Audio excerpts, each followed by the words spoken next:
حضرت سیدنا امام جعفر صادق رحمت اللہ علیہ کا یوم عرس ہے 15 رجب.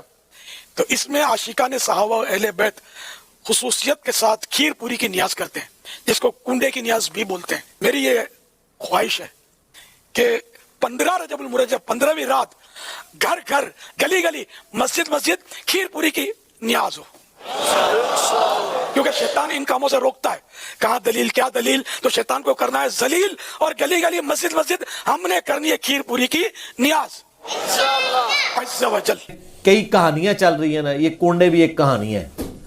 اور ظاہر ہے جب بھی کوئی کہانی لانچ کرنی ہوتی ہے امت کے اندر کسی بڑی پرسنالٹی کے ساتھ اسے منسوب کیا جاتا ہے. تو یہ کنڈے منسوب کیے ہیں انہوں نے سیدنا امام جعفر بن محمد باقر بن علی بن حسین بن علی علیہم السلام اجمعین، المتوفى 148 ہجری. وہ کہتے ہیں امام جعفر کسی کو خواب میں آئے تھے، انہوں نے بشارت دی تھی کہ جو رجب کے کنڈے کرے گا تو اس کے لیے یہ بشارتیں ہوں گی. یہ تو سٹارٹ ہی خواب سے ہو رہا ہے، اس کا دین کے ساتھ کوئی لینا دینا نہیں، نہ امام جعفر کے ساتھ کوئی لینا دینا ہے. یہ وہ ایک پراپوگنڈا جو شیعہ کے ہاں چلا اور وہ کنڈے چل رہے ہیں. اور سنیوں کے ہاں بھی چونکہ امام جعفر ایک ڈومیننٹ پرسنالٹی ہے، ان کو رسپیکٹ دی جاتی ہے، ہم خود دیتے ہیں. تو چونکہ اب ان کا نام بولا گیا ہے، جس طرح کہ 11ویں کے اوپر شیخ عبد القادر جیلانی کا نام بول دیا جاتا ہے تو وہ 11ویں چلنا شروع ہو گئی ہے.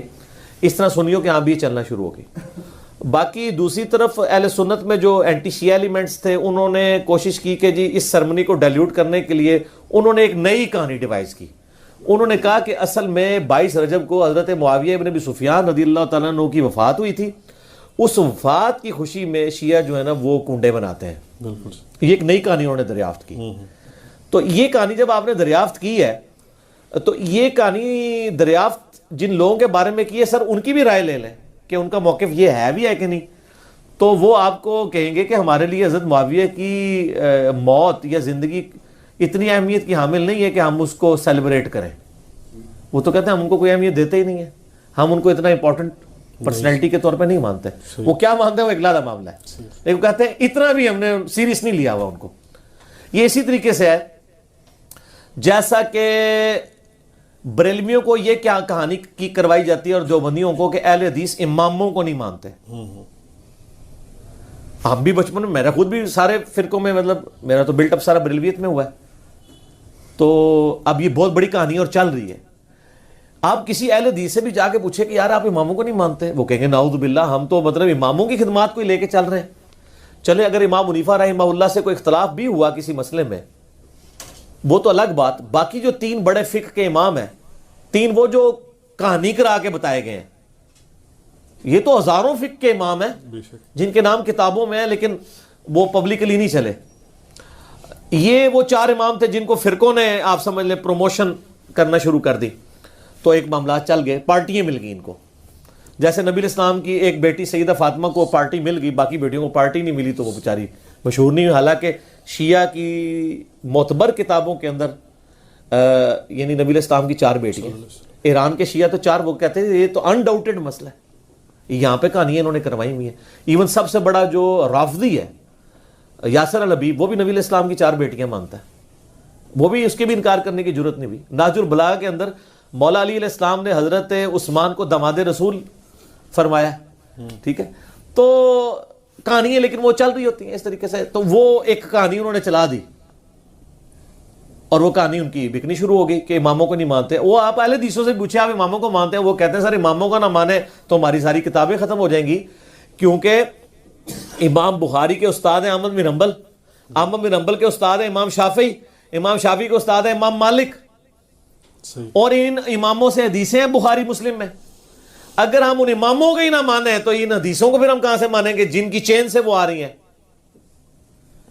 وہ پھر آپ کو بتائیں گے کہ ہم اماموں کو بھی مانتے ہیں اور اماموں کی بھی مانتے ہیں. اماموں کو مانتے ہیں کہ ان کی رسپیکٹ کرتے ہیں، اماموں کی مانتے ہیں کہ اماموں نے ہمیں بتایا ہے کہ ہماری کوئی بات بھی کتاب و سنت کے خلاف ہو تو اس کو چھوڑ دو. ہم اماموں کی روایت کردہ احادیث کو مانتے ہیں.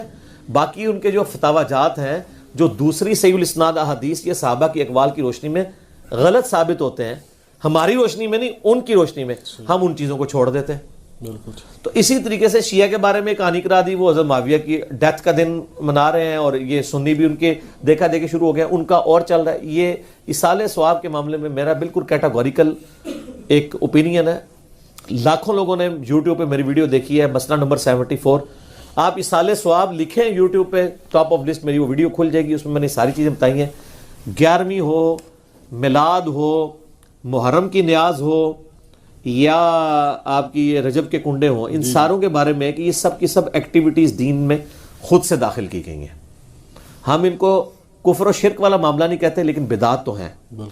اب رہ گیا مسئلہ کہ اس طرح کی ایکٹیویٹیز میں جو کھانا ہے وہ حلال ہے یا حرام ہے. وہ بھی میں نے اس کے اندر بتایا ہوا ہے کہ کھانے کو حرام کہنے کے لیے یہ چیز ضروری ہے کہ آپ پہلے اس کی حرمت ثابت کریں. اس میں 2 طریقے ہیں, یا تو وہ چیز جو پکائی جا رہی ہے وہ حرام ہو, کوئی خنزیر بنا دیتا ہے تو حرام ہے, یا چیز تو پاک تھی لیکن اس کے ذبح کے وقت زبر کے ساتھ غیر اللہ کا نام لیا گیا, بالکل, تو وہ پھر بھی حرام ہو جائے گی. تیسرا مسئلہ ہے تقرب والا. تقرب میں اب 2 طرح کے آپشن ہیں. ایک تقرب یہ ہے کہ کوئی شخص یہ کہتا ہے کہ میں فلاں بزرگ کے اصالے ثواب کے لیے کر رہا ہوں, حضرت حسین علیہ السلام کو ثواب پہنچ جائے, ایک میری طرف سے ہدیہ. تو اس کے معاملے میں بھی ایسا کوئی سختی والا معاملہ نہیں ہے. لیکن اگر کوئی تقرب یہ کر رہا ہے کہ یہ صالح ثواب ان کو پہنچے اور وہ میرے مشکل کشا ہے اور اس کے بدلے میں یہ میری مصیبت حل کر دیں گے, تو وہ تو نیاز کے بغیر ہی عقیدہ شرکی ہے. نیاز تو سائڈ پہ رہ گئی, عقیدہ ہی غلط ہے. بالکل ٹھیک ہے نا. تو ہمارا تو موقف یہ ہے کہ ہمارے پاس کوئی اس طرح کی کھانے پینے کی چیز لے آتا ہے, ہم اس سے پہلے پوچھتے ہیں کس کے نام کی ہے. اگر وہ کہتا ہے اللہ کے نام کی ہے تو بسم اللہ پڑھ کے کھا لیں. اگر وہ کہتا ہے یہ فلاں بزرگ کی ہے تو اسے پوچھے یہ بزرگ کے نام سے مراد آپ کیا لے رہے ہیں, کیا ان کی رضا کی خاطر ہے, ان کے نام کا ذبیح ہے؟ تو سر یہ کوئی بھی نہیں آپ کو کہے گا. کوئی جاہل کہہ دے تو کہہ دے, وہ کہے گا نہیں اللہ کا نام دیا ثواب پہنچانا ہے انہوں نے. اچھا جی, پھر زیادہ فہم نکالنا ہے تو آپ پوچھ لیں کہ ثواب پہنچا کے کڈنا کہ جے وچوں جے تسی واقعی کھانا نہیں کھانا تے, جے کھانا کھانا تے ایتھے تک ہی سوال رکھو, زیادہ غلوف نہ کریں آپ کیونکہ غلوف کریں گے نا تو معاملات بگڑیں گے. اور یہ میں آپ کو اپنی طرف سے نہیں بتا رہا. صحیح بخاری میں سیدہ عائشہ نے نبی علیہ السلام سے پوچھا یا رسول اللہ علیہ وسلم یہ کچھ نیو مسلم ہے, ہمیں نہیں پتا انہوں نے ذبیحہ صحیح کیا یا نہیں کیا, تو یہ جب کوئی اس طرح کی گفٹ لے کے آتے ہیں ہم کیا کریں؟ آپ فرمایا بسم اللہ پڑھ کے کھا لیا کرو. اللہ اکبر.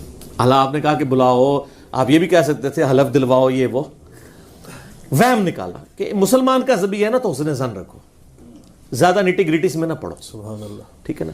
اس کا غلط رزلٹ بھی نکال لیا یوسف القرداوی صاحب نے. انہوں نے وہ اسلام میں حلال و حرام ایک کتاب لکھی, اس میں انہوں نے لکھا کہ یہ جو غیر مسلموں کے بھی جو ذبیحے چل رہے ہیں نا, اور جو KFC میکڈونلڈ چل رہے ہیں, جو ڈیفینیٹلی ذبیحے ہے ہی نہیں ہے, وہ اللہ کے نام کے کیا, وہ تو مطلب بالکل ذبح والا معاملہ ہی اس کے اندر اس طریقے سے نہیں ہے, نہ وہ اللہ کا نام لیتے ہیں. وہ کہتے ہیں بسم اللہ پڑھ کے آپ کھا سکتے ہیں, اور اس حدیث سے پلی لی. تو میں نے ان کا بھی رد کیا کہ سر ایڈی بھی کھلی چھوٹی نہ دو, مسلمان کا ذبیحہ ہے نا اس کے اوپر آپ کو وہم نہیں کرنا چاہیے اگر وہ مسلمان ہے. اب وہ اگلا مسئلہ شروع ہو جائے گا کہ وہ بریلوی ہے, دیوبندی ہے, اہل حدیث ہے, شیعہ ہے. یہ نئی کہانی کرنے کی ضرورت نہیں ہے. اہل کتاب کا ذبیحہ بھی حلال ہے. تو اگر آپ ایک دوسرے کو مسلمان ماننے کے لیے تیار نہیں, چلو اہل کتاب ہی مان لو. یہود و نصارہ کی عورتوں سے تو آپ کا نکاح جائز ہے سورۃ المائدہ کے پہلے رکوع کے تحت, اور اسی رکوع میں آتا ہے کہ اہل کتاب کا ذبیحہ بھی حلال ہے, کوشر فوڈ. جی ہاں, اگر وہ اللہ کے نام کے اوپر کیا ہو. تو اگر یہود و نصارہ کا اللہ کے نام کا ذبیحہ حلال ہے, تو جو آپ کے اپنے اہل کتاب ہیں قرآن کے فائنل ٹیسٹمنٹ کے ماننے والے, وہ تو old testament new testament tempered form میں مان رہے ہیں, اور وہ اتنے ظالم ہیں کہ نبی علیہ السلام کو وہ دجال سمجھتے ہیں, نعوذ باللہ. ظاہر ہے پیغمبر نہیں مان رہے, تو جب آپ کسی کو پیغمبر نہیں مان رہے, جس طرح ہم غلام احمد قادیانی کو پیغمبر نہیں مانتے, تو کیا سمجھتے ہیں؟ دجال کے اس نے دجل کیا ہے, جھوٹ بولا ہے. اس کے باوجود اللہ تعالیٰ کہہ رہا ہے کہ ان کا ذبیحہ بھی حلال ہے. اور جو آپ کے نبی کے عاشق ہیں, جو محمد اور آل محمد کے لیے جان دینے کے لیے تیار ہیں, سر ان کے اوپر آپ کم از کم یہودیوں نا اسٹیٹس تو ان کو دے دیں. ٹھیک ہے.